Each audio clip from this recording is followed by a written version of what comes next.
Hello दोस्तों, Sam's मांगा channel में आपका स्वागत है।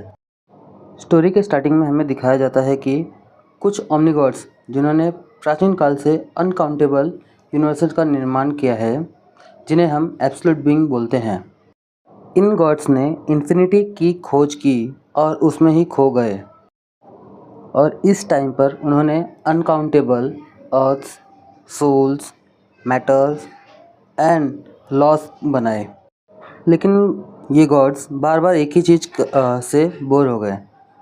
तब इन्होंने टाइम पास करने का एक नया तरीका निकाला। यह तरीका था अपने क्रिएशंस के बीच में वॉर कराना। इन गॉड्स को अपने क्रिएशंस को डिस्ट्रॉय करने में एंटरटेनिंग लगा। हालांकि अनकाउंटेड क्रिएशंस वॉर में मरते रहे और रिवाइव होते रहे। ये बोर्डम दूर करने का एक अच्छा तरीका था। पर एक घटना घटी। एक गॉड का मर्डर उसी के क्रिएशन के द्वारा हो गया। वह सिर्फ काउंटलेस बैटल को देख रहा था।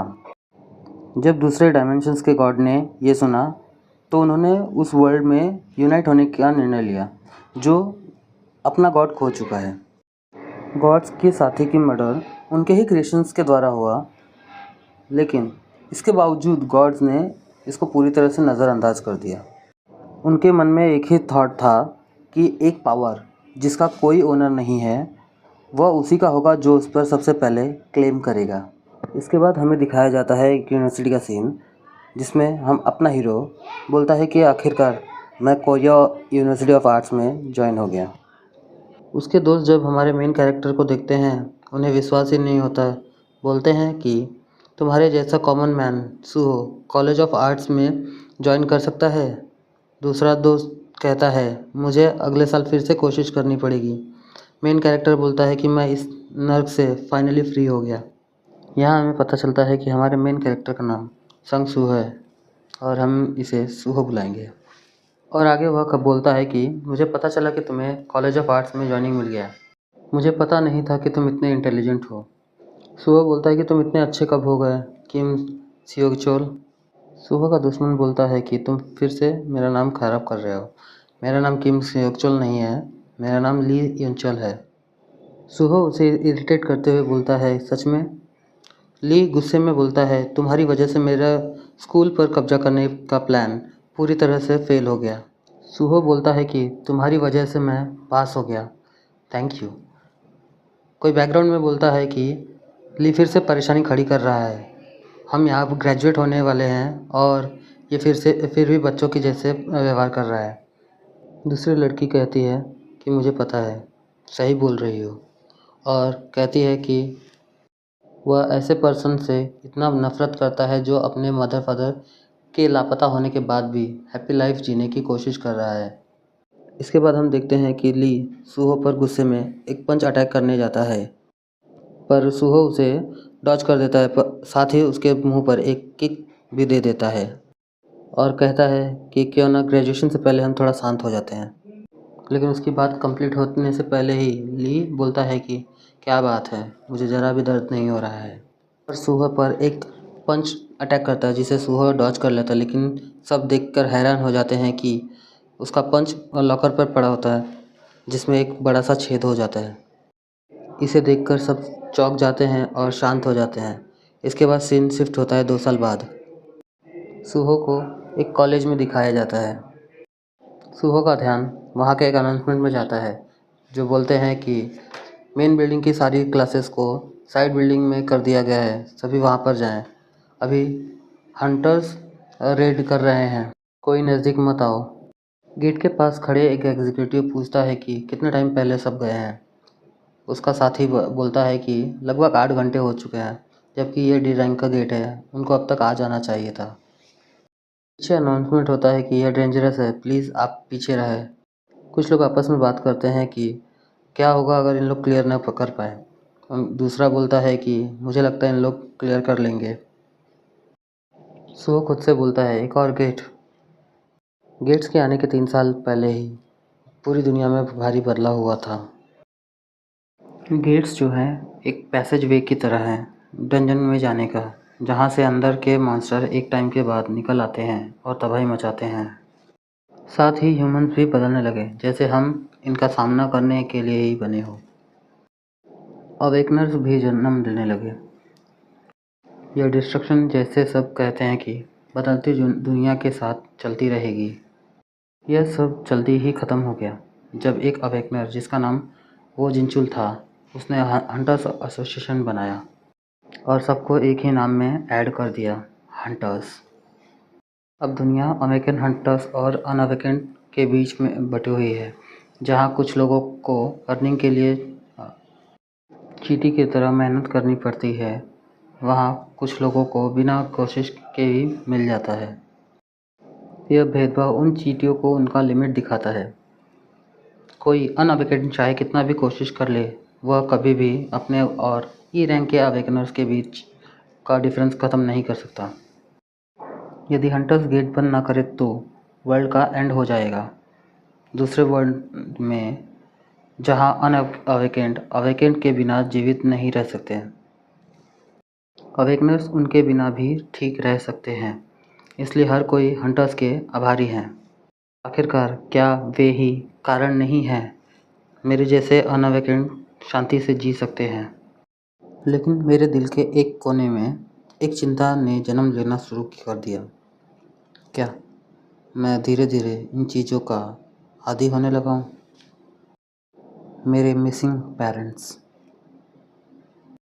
मेरा अस्तित्व जो दूसरों पर निर्भर करता है, यहाँ तक कि वे समय जब मुझे लगा कि मैं सब कुछ कर सकता हूँ, मुझसे छीन जाने के बाद एक भावना ने मेरे दिल में एक खालीपन भर दिया। मेरी माँ हमेशा कहती थी कि मैं अपने डैड जैसा बनता जा रहा हूँ, तो वह इस बेबसी के एहसास से कैसे बाहर निकले होंगे।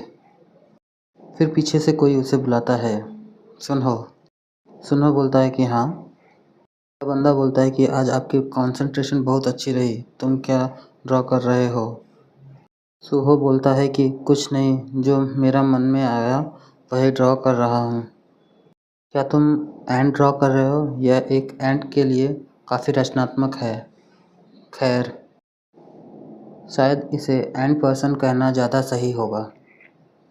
सुहो बोलता है, आखिर मैंने ये क्या ड्रॉ किया है? पीछे से एक आवाज़ आती है कि हंटर्स बाहर आ रहे हैं। वो कितने रिलैक्स लग रहे हैं, ज़रूर उन्होंने सफलता पाई होगी। एक गार्ड बोलता है कि शानदार काम किया हंटर्स किम जोसुंग, डंजन रेड सक्सेसफुल हुआ और मुझे हंटर्स एसोसिएशन को कुछ रिपोर्ट करना है। हमने नए टाइप के मॉन्स्टर का सामना करना पड़ा, वो ह्यूमनॉइड मॉन्स्टर के जिनकी आंखें और मुंह से नीली आग निकल रही थी। वो अपने पंजों और दांतों से हमला कर रहे थे, लेकिन उनमें कोई पावर नहीं थी, क्योंकि उनके हमले से खरोंच लगने के बाद भी ठीक हूँ, उनमें कुछ खास नहीं था। लेकिन वे अभी भी डेफिनेटली एक ऐसे मॉन्स्टर हैं जिन्हें हमने गेट्स के अपीयरेंस के बाद नहीं देखा है। मुझे खुशी है कि वे ज़्यादा खतरनाक नहीं थे। फिर हंटर किम जोसुंग, प्लीज़ रेड के दौरान जो कुछ हुआ उसका एक साधारण रिपोर्ट ड्राफ्ट करना। फिर हम देखते हैं कि वह नीली आग हंटर्स के ऊपर आ जाते हैं और वह अपना दिमाग खो देता है और वह गार्ड यह देखकर चौंक जाता है, कहता है, हंटर किम जोसुंग, क्या तुम? इतना कहने से पहले ही हंटर गार्ड पर अटैक कर देता है। गार्ड बोलता है कि ब्लू फ्लेम्स डंजन के मॉन्स्टर जैसे। फिर हंटर उसको मार देता है। कुछ लोग पूछते हैं क्या हो रहा है और सब लोग भागने लगते हैं। हंटर और बाकी लोग जो अफेक्टेड थे वो सबको घेर कर मारने लगते हैं। सबके इतने ज़ोर से चिल्लाने की वजह से सुहो और बाकी लोग खिड़की से देखते हैं और कहते हैं कि क्या हो रहा है, ये क्या है, और देखकर डर जाते हैं और पूछते हैं कि क्या हो रहा है, ये आपस में फ़ाइट कर रहे हैं। क्लास में से एक बोलता है, इनके चमकती नीली आंखें वो सब मॉन्स्टर जैसे हैं। फिर दूसरा कोई कहता है, प्लीज़ ये मत कहना कि ये डंजन ब्रेक है, ऐसा है। दूसरा कहता है, तुम क्या कर रहे हो, हमें यहाँ से भागना चाहिए। फिर दूसरा कोई कहता है, नहीं, हमें इसके बजाय हंटर्स का वेट करना चाहिए। तालिम, तुम एक अवेकनर हो, कुछ करो। तालिम बोलता है, नहीं, मैं तो सिर्फ एक ई रैंक का अवेगनर हूँ, इसलिए उसकी बात पूरी नहीं होती उससे पहले ही वहाँ पर एक मॉन्स्टर आ जाता है और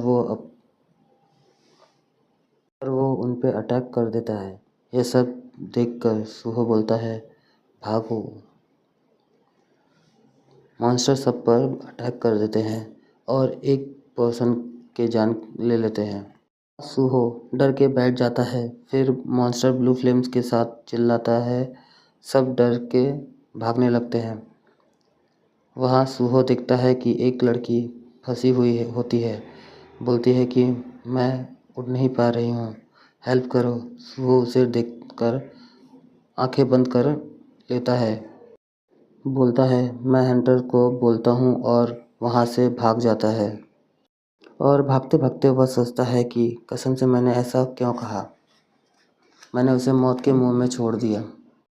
लेकिन एक अनअवेकेंड के रूप में मैं जो कर सकता हूँ वह सिर्फ। फिर से वो गुस्से से बोलता है, फिर से यही बेकार अनअवेकेंड। कुछ भी नहीं बदलेगा अगर मैं कुछ भी नहीं करता।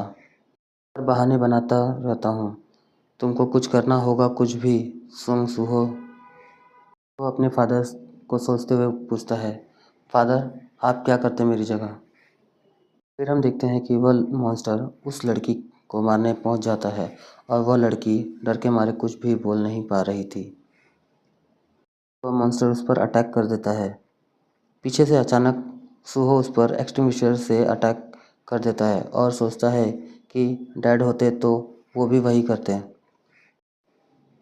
फिर सूहो के दिमाग में एक स्क्रीन अनलॉक होता है और उस पर लिखा होता है, आपने हिम्मत का रिक्वायरमेंट कंप्लीट कर दिया है। सैम्स मांगा चैनल को सब्सक्राइब करें, लाइक करें और बेल आइकन जरूर दबाएं अगले न्यू अपडेट्स के लिए। और शेयर करना ना भूलें। आगे की स्टोरी नेक्स्ट एपिसोड में।